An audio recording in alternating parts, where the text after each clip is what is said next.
Hello friends, welcome to GK mind game. ಪ್ರಶ್ನೆಗಳ ಸಂಪೂರ್ಣ ಮಾಹಿತಿಗಾಗಿ ವಿಡಿಯೋನ ಎಲ್ಲೂ ಸ್ಕಿಪ್ ಮಾಡದೆ ಕಂಪ್ಲೀಟಾಗಿ ನೋಡಿ.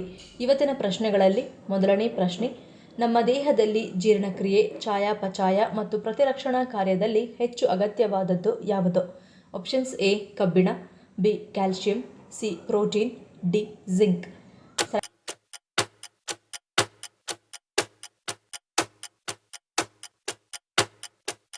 ಸರಿಯಾದ ಉತ್ತರ ಆಪ್ಷನ್ ಡಿ ಜಿಂಕ್. ಜಿಂಕ್ ದೇಹದಲ್ಲಿನ ಅತ್ಯಂತ ಅಗತ್ಯವಾದ ಖನಿಜಗಳಲ್ಲಿ ಒಂದಾಗಿದೆ, ಏಕೆಂದರೆ ಇದು ಚಯಾಪಚಯ, ಜೀರ್ಣಕ್ರಿಯೆ ಮತ್ತು ಪ್ರತಿರಕ್ಷಣಾ ಕಾರ್ಯದಲ್ಲಿ ಒಳಗೊಂಡಿರುವ 300ಕ್ಕೂ ಹೆಚ್ಚು ಕಿಣ್ವಗಳ ಸರಿಯಾದ ಕಾರ್ಯನಿರ್ವಹಣೆಗೆ ಅಗತ್ಯವಾಗಿರುತ್ತದೆ. DNA ಸಂಶ್ಲೇಷಣೆ, ಕೋಶ ವಿಭಜನೆ ಮತ್ತು ಬೆಳವಣಿಗೆಗೆ ಜಿಂಕ್ ಅತ್ಯಗತ್ಯ. ಜನಪ್ರಿಯ ಪ್ರೋಟೀನ್ ಮೂಲವಾದ ಮೊಟ್ಟೆಗಳು ಸಾಧಾರಣ ಪ್ರಮಾಣದ ಸತುವನ್ನು ಹೊಂದಿರುತ್ತವೆ. ಪ್ರತಿ ದೊಡ್ಡ ಗಾತ್ರದ ಮೊಟ್ಟೆ ಸರಿಸುಮಾರು 1 ಮಿಲಿಗ್ರಾಂ ಸತುವನ್ನು ಹೊಂದಿರುತ್ತದೆ. ಎರಡನೇ ಪ್ರಶ್ನೆ, ಯಾವುದನ್ನು ಸೇವಿಸುವುದರಿಂದ ವ್ಯಕ್ತಿಯೊಳಗಿನ ರಕ್ತದ ಹರಿವು ಹೆಚ್ಚು ಕಡಿಮೆಯಾಗುತ್ತದೆ? ಆಪ್ಷನ್ಸ್: ಎ ಈರುಳ್ಳಿ, ಬಿ ಬೆಳ್ಳುಳ್ಳಿ, ಸಿ ಹಸಿಮೆಣಸಿನಕಾಯಿ, ಡಿ ಶುಂಠಿ.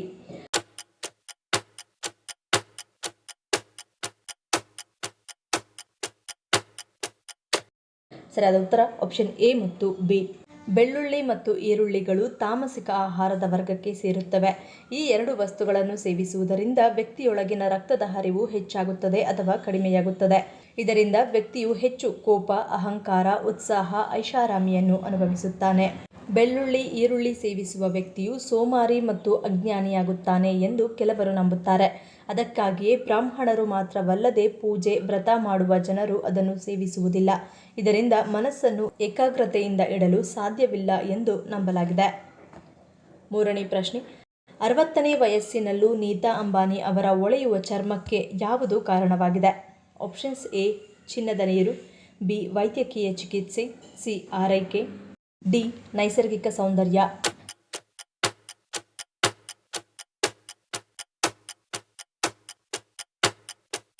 60ನೇ ವಯಸ್ಸಿನಲ್ಲೂ ನೀತಾನಿ ಅವರ ಹೊಳೆಯುವ ಚರ್ಮಕ್ಕೆ ಚಿನ್ನದ ನೀರು ಕಾರಣ ಎಂದು ಹೇಳಲಾಗುತ್ತದೆ. ಈ ಅಕ್ವಾಡಿ ಕ್ರಿಸ್ಟಾಲೋ ಟ್ರಿಬ್ಯೂಟೋ ಎ ಮೋಡಿಗ್ಲಿಯಾನಿ ಗಿನ್ನೆಸ್ ವರ್ಲ್ಡ್ ರೆಕಾರ್ಡ್ಸ್ನಲ್ಲಿ ಅತ್ಯಂತ ದುಬಾರಿ ನೀರು ಎಂದು ಪಟ್ಟಿ ಮಾಡಲಾಗಿದೆ. ಇದರ ನೀರು 3 ನೈಸರ್ಗಿಕ ಮೂಲಗಳಿಂದ ಬರುತ್ತದೆ. ನೀರಿನ ಒಂದು ಭಾಗವನ್ನು ಫ್ರಾನ್ಸ್ನ ಬುಗ್ಗೆಯಿಂದ ಪಡೆಯಲಾಗಿದೆ, ಇನ್ನೊಂದು ಭಾಗವು ಫಿಜಿಯಾ ಬುಗ್ಗೆಯಿಂದ ಮತ್ತು ಮೂರನೆಯ ಮೂಲವು ಐಸ್ಲ್ಯಾಂಡ್ನ ಶೀತ ಹಿಮನದಿಗಳಿಂದ ಪಡೆಯಲಾಗಿದೆ. ವರದಿಗಳ ಪ್ರಕಾರ 750 ಮಿಲಿ ಬಾಟಲಿಯನ್ನು 24 ಕ್ಯಾರೆಟ್ ಚಿನ್ನದಿಂದ ತಯಾರಿಸಲಾಗುತ್ತದೆ ಮತ್ತು 5 ಗ್ರಾಂ ಚಿನ್ನವನ್ನು ನೀರಿಗೆ ಸೇರಿಸಲಾಗುತ್ತದೆ. ನಾಲ್ಕನೇ ಪ್ರಶ್ನೆ, ಯಾವುದನ್ನು ಮಿತವಾಗಿ ಸೇವಿಸುವುದರಿಂದ ಕಿಡ್ನಿ ಸ್ಟೋನ್ನಂತಹ ಸಮಸ್ಯೆಗಳಿಂದ ದೂರವಿಡುತ್ತದೆ? ಆಪ್ಷನ್ಸ್: ಎ ಬಾದಾಮಿ, ಬಿ ಪಾಲಕ್, ಸಿ ಆಲೂಗಡ್ಡೆ, ಡಿ ಬದನೆಕಾಯಿ.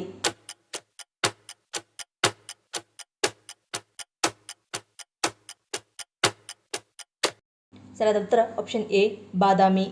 ಬಾದಾಮಿ ನಾವು ದಿನನಿತ್ಯ ಸೇವನೆ ಮಾಡುವ ಕೆಲವು ರೀತಿಯ ಬೀಜಗಳು ನಮ್ಮ ಆರೋಗ್ಯಕ್ಕೆ ಒಳ್ಳೆಯದು, ಆದರೆ ಅವುಗಳಲ್ಲಿ ಹೆಚ್ಚಿನ ಮಟ್ಟದ ಆಕ್ಸಲೇಟ್ ಅಂಶಗಳಿರುತ್ತವೆ. ಇವುಗಳನ್ನು ಅತಿಯಾಗಿ ತಿನ್ನುವುದರಿಂದ ಮೂತ್ರಪಿಂಡದಲ್ಲಿ ಕಲ್ಲುಗಳು ಉಂಟಾಗಬಹುದು, ಏಕೆಂದರೆ ಈ ರೀತಿಯ ಆಹಾರಗಳು ಮೂತ್ರಪಿಂಡದೊಳಗೆ ಖನಿಜಗಳು ಮತ್ತು ಲವಣಗಳ ರಚನೆಗೆ ಕೊಡುಗೆ ನೀಡುತ್ತವೆ. ಇದು ಸಮಸ್ಯೆಗಳನ್ನು ಹೆಚ್ಚಿಸುತ್ತದೆ. ಈಗಾಗಲೇ ಸಮಸ್ಯೆಗಳಿರುವವರು ಬಾದಾಮಿ ತಿನ್ನುವುದನ್ನು ತಪ್ಪಿಸುವುದು ಉತ್ತಮ, ಏಕೆಂದರೆ ಇದರಲ್ಲಿರುವ ಆಕ್ಸಲೇಟ್ ಅಂಶವು ಕಲ್ಲಿನ ರಚನೆಗೆ ಕಾರಣವಾಗುತ್ತದೆ. ಕ್ಯಾಲ್ಸಿಯಂ ಜೊತೆಗೆ ಅವು ಮೂತ್ರಪಿಂಡದ ಕಲ್ಲುಗಳಾಗಿ ಬದಲಾಗಬಹುದು. ಆದ್ದರಿಂದ ಮೂತ್ರಪಿಂಡದ ಕಲ್ಲಿನ ಸಮಸ್ಯೆ ಇರುವವರು ಹೆಚ್ಚು ಬಾದಾಮಿಯನ್ನು ಸೇವಿಸಬಾರದು. ಐದನೇ ಪ್ರಶ್ನೆ, ಪ್ಲಾಸ್ಟಿಕ್ ಬಾಟಲಿನಲ್ಲಿ ನೀರು ಕುಡಿಯುವುದರಿಂದಾಗುವ ಪರಿಣಾಮವೇನು? Options: A cancer, B immunity ಕುಸಿತ, ಸಿ ಹಸಿವು ಕುಂಠಿತ, ಡಿ ಮೇಲಿನ ಎಲ್ಲವೂ.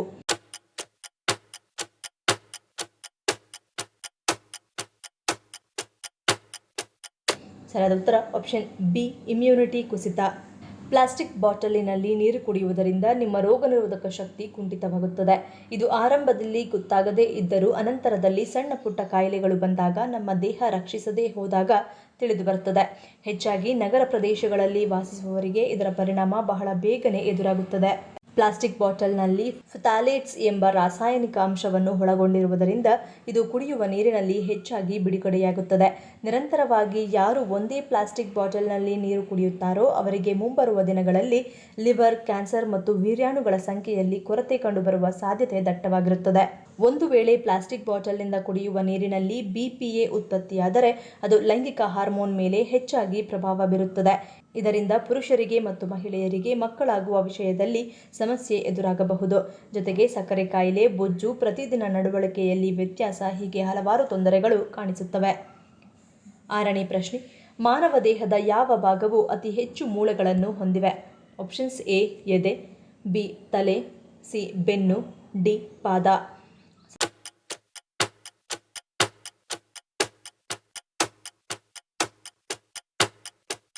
ಸರಿಯಾದ ಉತ್ತರ ಆಪ್ಷನ್ D ಪಾದ. ಮಾನವ ಪಾದವು 26 ಮೂಳೆಗಳನ್ನು ಹೊಂದಿರುತ್ತದೆ. ಇದು ದೇಹದ ಇತರ ಭಾಗಗಳಿಗಿಂತ ಹೆಚ್ಚು.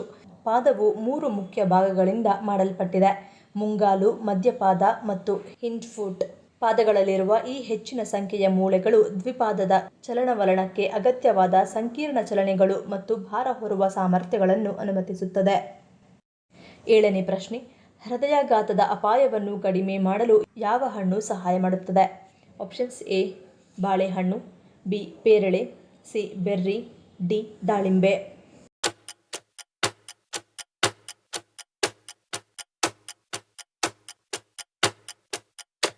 ಸರಿಯಾದ ಉತ್ತರ ಆಪ್ಷನ್ C ಬೆರ್ರಿ. ಬೆರ್ರಿ ಫೈಬರ್ನಿಂದ ಸಮೃದ್ಧವಾಗಿದ್ದು ಇದರಿಂದ ನಿಮ್ಮ ದೇಹದ ಜೀರ್ಣಕ್ರಿಯೆಯು ಸರಾಗವಾಗುತ್ತದೆ. ಸೋಂಕು ಹಾಗೂ ಇತರ ಗಾಯಗಳ ಉರಿಯೂತದಿಂದ ನಿಮ್ಮ ದೇಹವನ್ನು ರಕ್ಷಿಸಲು ಇದು ಸಹಾಯ ಮಾಡುತ್ತದೆ. ಗಮನಾರ್ಹವಾದ ಫ್ಲೇವನಾಯ್ಡ್ಗಳು ಮತ್ತು ಉತ್ಕರ್ಷಣ ನಿರೋಧಕಗಳನ್ನು ಹೊಂದಿರುವುದರಿಂದ ಬೆರ್ರಿ ಹಣ್ಣುಗಳು ಹೃದಯಾಘಾತದ ಅಪಾಯವನ್ನು ಕಡಿಮೆ ಮಾಡಲು ಮತ್ತು ಕೆಟ್ಟ ಕೊಲೆಸ್ಟ್ರಾಲ್ ಮಟ್ಟವನ್ನು ಕಡಿಮೆ ಮಾಡಲು ಹೆಚ್ಚು ಸಹಾಯ ಮಾಡುತ್ತವೆ.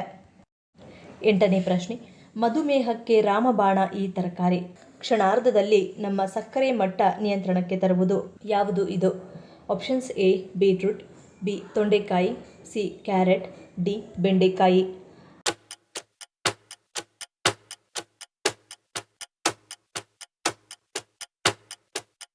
ಸರಿಯಾದ ಉತ್ತರ ಆಪ್ಷನ್ D ಬೆಂಡೆಕಾಯಿ. ಮಧುಮೇಹ ಇರುವವರು ದೇಹದಲ್ಲಿನ ಸಕ್ಕರೆ ಮಟ್ಟವನ್ನು ಕಡಿಮೆ ಮಾಡಲು ಬೆಂಡೆಕಾಯಿ ನೀರನ್ನು ಕುಡಿಯಬಹುದು. ಇದು ಇನ್ಸುಲಿನ್ ಸೂಕ್ಷ್ಮತೆಯನ್ನು ಸುಧಾರಿಸುತ್ತದೆ. ಈ ನೀರು ಕುಡಿಯುವುದರಿಂದ ಇದು ರಕ್ತದಲ್ಲಿನ ಸಕ್ಕರೆ ಮಟ್ಟವನ್ನು ಕಡಿಮೆ ಮಾಡುವ ಸಂಯುಕ್ತಗಳನ್ನು ಹೊಂದಿದೆ. ಇದು ಊಟದ ನಂತರ ರಕ್ತದಲ್ಲಿನ ಗ್ಲೂಕೋಸ್ ಹೆಚ್ಚಾಗುವುದನ್ನು ತಡೆಯುತ್ತದೆ. ಬೆಂಡೆಕಾಯಿಯಲ್ಲಿರುವ ಅಂಟಂಟಾದ ಆಹಾರವಾಗಿರುವ ಕಾರಣ ಇದು ಜೀರ್ಣಾಂಗ ವ್ಯವಸ್ಥೆಗೆ ಅನೇಕ ಪ್ರಯೋಜನಗಳನ್ನು ನೀಡುತ್ತದೆ. ಇದರಲ್ಲಿ ವಿಟಮಿನ್ A ಮತ್ತು C ನಂತಹ ವಿವಿಧ ಪೋಷಕಾಂಶಗಳಷ್ಟೇ ಅಲ್ಲದೆ ನೈಸರ್ಗಿಕ ಫೈಬರ್ ಆಗಿ ಕಾರ್ಯನಿರ್ವಹಿಸುತ್ತದೆ. ಇದು ಕರುಳಿನ ಆರೋಗ್ಯವನ್ನು ಸುಧಾರಿಸುವಲ್ಲಿ ಸಹಾಯ ಮಾಡುತ್ತದೆ. 9ನೇ ಪ್ರಶ್ನೆ, ಭಾರತದಲ್ಲಿ ಸಿಟಿ ಆಫ್ ಜಾಯ್ ಎಂದು ಯಾವ ನಗರವನ್ನು ಕರೆಯಲಾಗುತ್ತದೆ? Options A Delhi, B Punjab, C Kolkata, D Gujarat.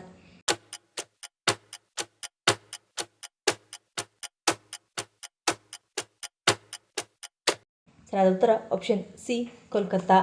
ಶತಮಾನಗಳವರೆಗೆ Calcutta British ಭಾರತದ ರಾಜಧಾನಿಯಾಗಿ ವಾಣಿಜ್ಯ, ಕ್ರಾಂತಿ ಮತ್ತು ಬೌದ್ಧಿಕ ಪ್ರತಿಭೆಯ ಕೇಂದ್ರವಾಗಿ ಪ್ರವರ್ಧಮಾನಕ್ಕೆ ಬಂದಿತ್ತು. ಇದು ವೈರುಧ್ಯಗಳ ನಗರವಾಗಿತ್ತು. ಅಲ್ಲಿ ಶ್ರೀಮಂತಿಕೆಯು ಹೋರಾಟವನ್ನು ಎದುರಿಸಿತು ಮತ್ತು ಸಂಪ್ರದಾಯವು ಆಧುನಿಕತೆಯೊಂದಿಗೆ ಹೆಣೆದುಕೊಂಡಿತ್ತು. 2001ರಲ್ಲಿ ಹೆಸರು ಅಧಿಕೃತವಾಗಿ ಕೋಲ್ಕತ್ತಾ ಎಂದು ಬದಲಾಯಿತು. ಅದರ ಬಂಗಾಳಿ ಬೇರುಗಳೊಂದಿಗೆ ಹೊಂದಿಕೊಂಡ ತನ್ನ ಗುರುತನ್ನು ಮರಳಿ ಪಡೆಯಿತು. ಪ್ರತಿಯೊಂದು ಹೆಸರು ಒಂದು ಕಥೆಯನ್ನು, ನಗರದ ಶ್ರೀಮಂತ ವಸ್ತ್ರದ ಒಂದು ಅಧ್ಯಯನವನ್ನು ಹೊತ್ತಿದೆ. ಕಾಳಿಕಾಟದ ಆಧ್ಯಾತ್ಮಿಕ ಪ್ರತಿಧ್ವನಿಗಳಿಂದ ಹಿಡಿದು ಕೋಲ್ಕತ್ತಾದ ವಸಾಹತುಶಾಹಿ ಪರಂಪರೆಯವರೆಗೆ ಮತ್ತು ಅಂತಿಮವಾಗಿ ಇಂದು ನಮಗೆ ತಿಳಿದಿರುವ ರೋಮಾಂಚಕ ಆಧುನಿಕ ಕೋಲ್ಕತ್ತಾದವರೆಗೆ ನಗರವು ಯಾವಾಗಲೂ ಸ್ಥಿತಿಸ್ಥಾಪಕತ್ವ ಮತ್ತು ಪರಿವರ್ತನೆಯ ದಾರಿದೀಪವಾಗಿದೆ. ಆದ್ದರಿಂದ ನೀವು ಅದರ ಬೀದಿಗಳಲ್ಲಿ ನಡೆಯುವಾಗ ಕೋಲ್ಕತ್ತಾ ಕೇವಲ ಒಂದು ನಗರವಲ್ಲ ಎಂಬುದನ್ನು ನೆನಪಿಡಬಹುದು. ಅದು ಇತಿಹಾಸ, ಸಂಸ್ಕೃತಿ ಮತ್ತು ಸಂತೋಷದ ಜೀವಂತ ಉಸಿರಾಡುವ ನಿರೂಪಣೆಯಾಗಿದೆ. ಈ ಪ್ರಶ್ನೆಗಳಲ್ಲಿ ನೀವು ಎಷ್ಟು ಪ್ರಶ್ನೆಗಳಿಗೆ ಸರಿ ಉತ್ತರವನ್ನು ಕೊಟ್ಟರಿ ಅನ್ನೋದನ್ನು ಕಮೆಂಟ್ ಮಾಡಿ ತಿಳಿಸಿ. ಈ ವಿಡಿಯೋ ನಿಮಗೆ ಇಷ್ಟ ಆಗಿದ್ರೆ ಮರಿದೇ ಲೈಕ್ ಮಾಡಿ, ಶೇರ್ ಮಾಡಿ, ಸಬ್ಸ್ಕ್ರೈಬ್ ಮಾಡಿ. ನನ್ನ ಚಾನಲ್ನ ಇನ್ನೂ ಸಬ್ಸ್ಕ್ರೈಬ್ ಮಾಡಿದೆ ಹಾಗೆ ವಿಡಿಯೋಸ್ ನೋಡ್ತಿದ್ರೆ ಪ್ಲೀಸ್ ಸಬ್ಸ್ಕ್ರೈಬ್ ಮಾಡಿ, ಸಪೋರ್ಟ್ ಮಾಡಿ. ಮತ್ತೊಂದು ಇಂಟ್ರೆಸ್ಟಿಂಗ್ ವಿಡಿಯೋದೊಂದಿಗೆ ಸಿಗ್ತೀನಿ. Until love you all, take care.